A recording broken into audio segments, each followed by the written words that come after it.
the warm heart of Africa. It's a country of unbelievable beauty, welcoming people and extreme poverty.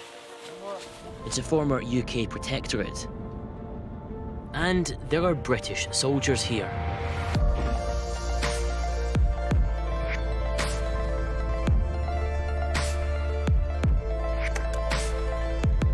In the south of Malawi, there's a team of British soldiers doing anti-poaching, but here near Salima, there's a very different task.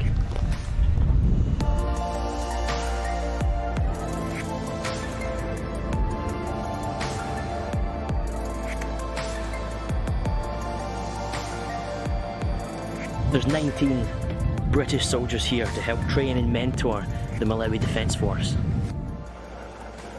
Malawi contributes almost 900 soldiers to the UN peacekeeping mission in the Democratic Republic of Congo. And it's not what you might usually associate with a UN mission.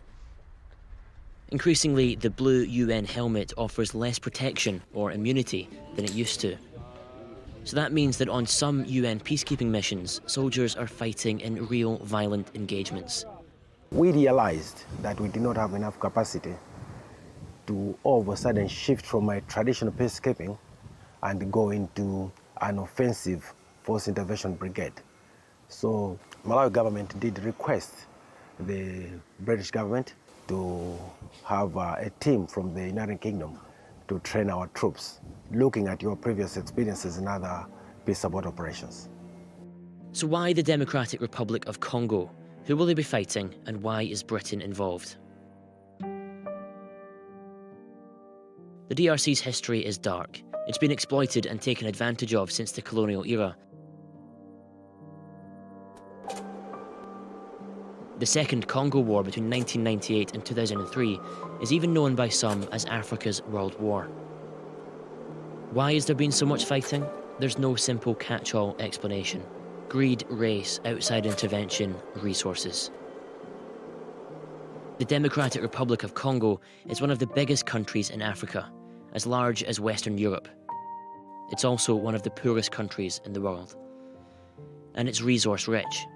You might think that would be a good thing for the DRC, but in reality, it's in part what's led to its history of war and political struggles.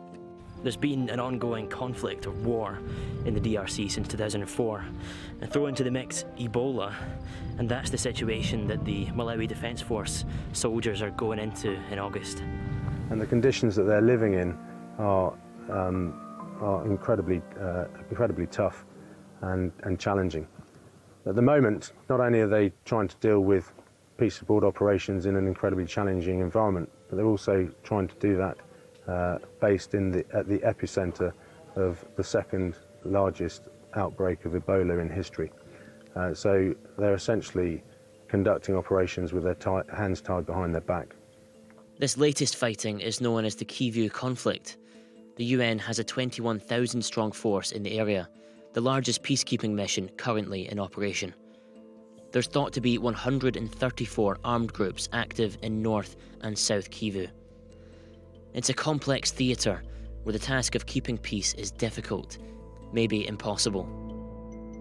173 UN peacekeepers have died on the mission in the DRC, 13 from Malawi.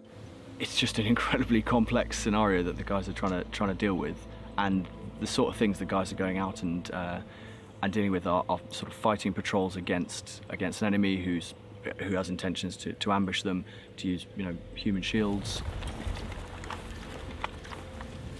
So in a few months, these soldiers will stick on blue UN helmets and head to the Democratic Republic of Congo on a 12-month tour.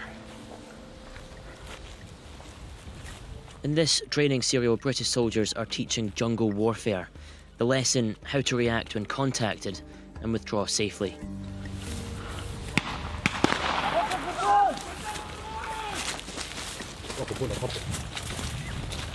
It's vital training for a force that will almost definitely be involved in firefights in the DRC's thick jungles.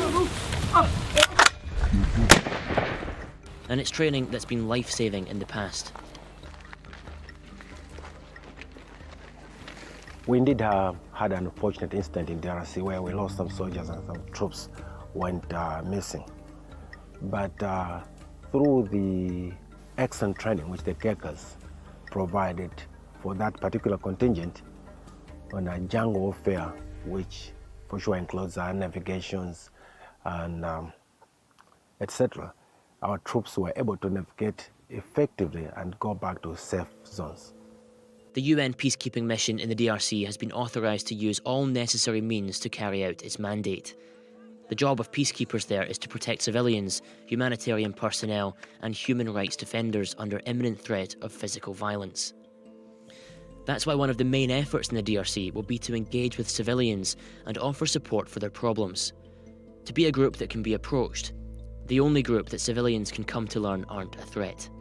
We know we're there to help, we know we want to support them, but the DRC has such a long history of conflict and violence that to convince people that we genuinely are there to support them and that we will continue to protect them is extremely challenging.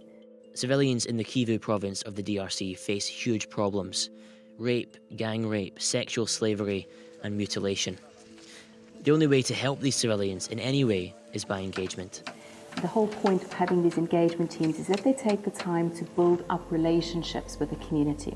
They visit on a regular basis, they get to know the key players in a community, who are the power brokers, who are the people that can make things happen, where are the risks coming from.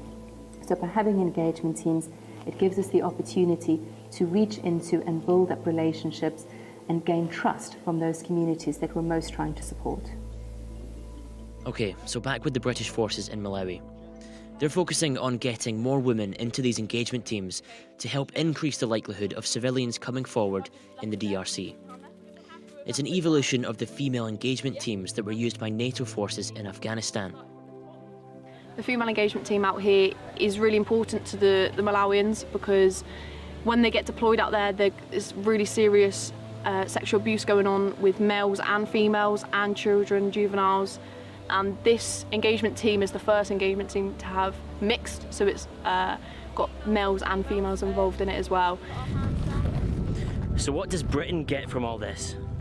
Sending a team of 19 soldiers from across the army, from the engineers, from the Royal Military Police, from the Royal Artillery, the Intelligence Corps, and a large proportion from the infantry, is an extraordinary opportunity for many of these soldiers to come to Africa, to work with an indigenous force, to help prepare them for one of the most challenging UN operations that exists on the continent.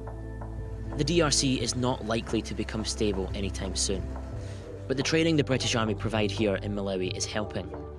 It increases the chances of success for the Malawian Defence Force, where their success is measured by individual lives changed and saved.